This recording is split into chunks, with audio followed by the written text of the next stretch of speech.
it's interesting to think about why people fail. I've got a real fascination with failure. I'm reading a book right now, How Children Fail. And I definitely would have been one of the children talked about in this book. This book was written back in 1969, which is pretty sad to think that we were already recognising how education systems were failing students. Because the book's not about how students fail, it's more about how education systems fail students and the subsequent failure of those students. One of the things that education systems do is they don't enable students to develop trust in themselves. All right, I got another book here. Trust in schools, right? And what this book talks about is the fact that in the state of New York, the schools that work the best are the ones where we have trust between the educator and the students, between the students and students, between the educators and the school, between the educator and the parents and the school. And that's a hard thing to actually develop. So you guys have most probably known me now for a very short space of time. But maybe you've had some other students who have done the unit with me. And maybe they've said something positive or maybe they've said something negative. So that might be already influencing the way you think about how you're approaching your work. So I would like you to trust, because I've sort of said right from the word go that I'm going to focus on the process. So I'm giving you an assignment, section 1, section 2. And there's a process there to follow. It's actually exactly the same process as you're going to follow in the final learning statement, right? So it's worth taking the time to work through the process in this one, because you can only improve on doing the process, which means you should do even better with the next one, right? So I've been getting quite a few emails and text messages and messages on Facebook, and people generally asking me questions, what sort of format should I use, oh gosh, I don't see how I can write this, because I'm going to have to use the first person, or I'm going to have to use the word we. How could I do that? How could I use the word we? We, well, why wouldn't you? Look at what the assignment's asking you to do, right? You went off with an idea, and I'm asking you to take these theoretical ideas, these concepts from the pre-test, and try to make sense of your thinking about an idea. Right? So not creating the idea, but just thinking about what might be required, right? Because you're working towards this little 1 minute pitch, right? And you're thinking about how you're going to actually present this CPS statement that tells us who actually is it that has the problem or you see an opportunity for, and your solution, right? And in developing that and thinking about it, I've asked you to think about a few things, like how you're going to use your resource profiles, and where's the value being created, and what's the nature of the environment, and so on, right? Trust. Just trust yourself to tell me. I know you might have written something in the past, and in the past someone might have said that's not academic writing, or that's not the way you're supposed to write an assignment. But you're just trying to convince me of your understanding, right? Trust me. I'm not going to take away marks because you've used the wrong approach in your writing, all right? If anything, I actually want you to be very, very present in there. I want to know what's happening in your head. I don't think that it's possible that any of you are robots, that you're computing all of this and coming up with the most logical way to express things. I want you to tell me. So if that includes the fact that you felt frustrated in trying to make sense of how the theory worked, well, then you can say that. That's not a problem, right? That's part of you being able to tell me that journey that you've been on in terms of making sense of this. And I can appreciate that for many of you it may be challenging to actually just let go of thinking this has to be done absolutely exactly how we would normally write an assignment.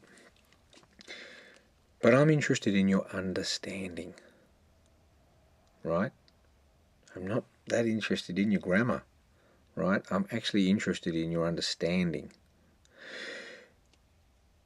There's definitely a difference between Section 1 and Section 2.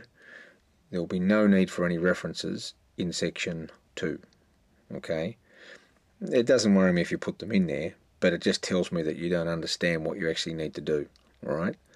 Because Section 2 is just about you. That's it. It's just about you, all right? And I want you to really trust the process, and I want you to really just let yourself go deeper and deeper and deeper into each one of those supporting questions. So you don't need to worry about the formatting, and you don't need to do anything. The only thing I'm looking for is that you follow a process and you use why in a vertical manner, as per the video, using the steps model, all right? Follow that process, trust it, and it'll take you in the right direction. And then you'll get some feedback, and then if you haven't quite got there, you'll be able to use that feedback to correct things for assessment number 3, okay? But for section number 1, trust. Just trust yourself. And in doing that, you can trust me, okay? I've told you very clearly what are the key elements that are going to be focused on when I'm looking to assess that. They're in the rubric, the CERA rubric, and they're in the task instructions. So make sure that you cover those things. You've got 1,000 words. There's about 4 or 5 things that need to be ticked off. You've got most through 200 words that you're going to talk to me. You're going to write in a really nice, concise way. You're going to try and hit that nail. It's like sit back and think to yourself, so what actually happened? Yeah, I had no idea what they really meant by a resource profile. But then when we went to the meeting, or I talked to my dad, or I talked to someone else, and you know what? And then it all came to me, and I made sense of that. All right, so what am I going to tell Cole? All right, I'm going to tell him that initially, while I didn't make any sense of the value of this to my idea, through talking with X and Y, I now understand just how important it is. Because, right, and that's when you're going to show me. It's not the eureka moment that I'm going to get excited about. Although I'm very interested to see how that has all, come about. But I'm interested in you being able to then cut to the chase, right? And sort of say, because of that conversation, or because of going back and reading through it again, or because I listened to other people talking about the theory and how it relates to our developing idea, I came to appreciate that this is important because it means this and it means that, all right? Whatever's important, right? And you've got enough readings, right? That's one of the other queries I've seen and expressed, how can we do this assignment? We've only been given a few readings, right? Well, there's a very famous educational saying from 1929, one of my mentors in terms of literature, by Alfred Whitehead, and he said that less is more, all right? So I could give you everything that's sitting on the bookshelf, and we could try and bend you and stretch you, but I don't want to stretch you. I want you to be able to understand the theory in your here and now. So you have an idea, something that hopefully you have an interest in, right? And I want you to be able to make sense of that theory in your here and now by thinking about that theory backwards, up this way, down that way, and just in the context of your idea, okay? And that's all you need to do, right? And when we get to the 3rd workshop, hopefully for many of you, the penny will drop and you'll realise that actually the world outside, as complicated as it always will be, you can make sense of it if you've got a manageable sense-making framework. The environmental interaction framework is designed to be a sense-making framework. That's section 1 of your assignment, all right? So we got you to you develop a bit of a working knowledge of those concepts in the pretest. Good on you for getting 20 out of 20 or 18 or 19 out of 20. It wasn't meant to be a hard test, but it was meant to get you to the starting line. Now we're halfway through, And what we're wanting to do is say, okay, here's your first crack at being able to show us how you can make sense of your idea, something you have an interest in, by applying some of the elements of that framework to this. And then when we get to the last workshop, you'll have had an opportunity to apply more of the framework, okay, based on the feedback you're going to get in workshop 2, all right? Having done that, when you leave the unit, you won't have been overloaded with massive amounts of theory, of which it's going to come in, be remembered for a moment, demonstrated, and most probably gone. You'll have a framework and ideas that you'll be able to keep forever, right? You're walking down the street and you'll be thinking to yourself, gee, I wonder what sort of energy they could tap into. That's a beautiful question to ask. It's a beautiful question to ask.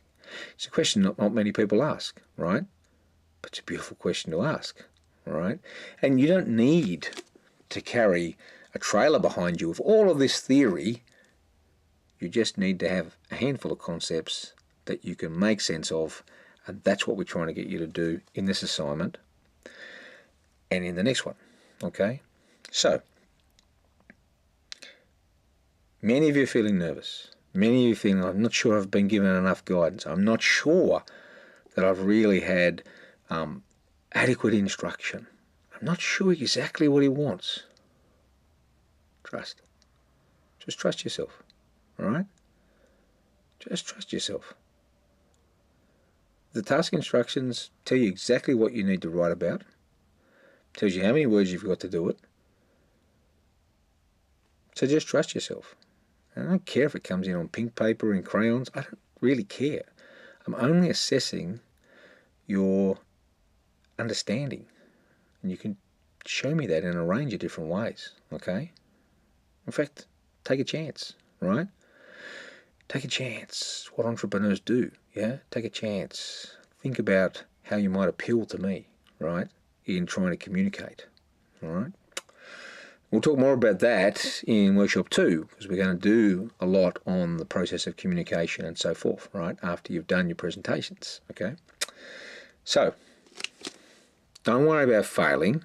Schools fail students, and I'm in no mood to fail you, right? Trust the process, and just put your best foot forward and think about what it actually is that you've made sense of, and make sure that you always tell me why it's important, okay? I love that word because, right? And I figured this out, or I observed that, and that's important. Because, right? I get excited when I read the word because it means you're prepared to be vulnerable to me, right? That you're prepared to really go out on a limb and say, I've worked out what this theory means, and I'm going to show you, right? I'm going to say this and that because you're either right or you're wrong, all right? But that's where you've got to trust yourself, all right? Good luck. By all means, come back and have a chat to me. Text me, phone me, whatever. The little messages on Facebook I think are good because other students can see those questions, so that's nice. But ultimately, don't panic. Don't panic. Trust yourself, all right? That's all you need to do. Good luck.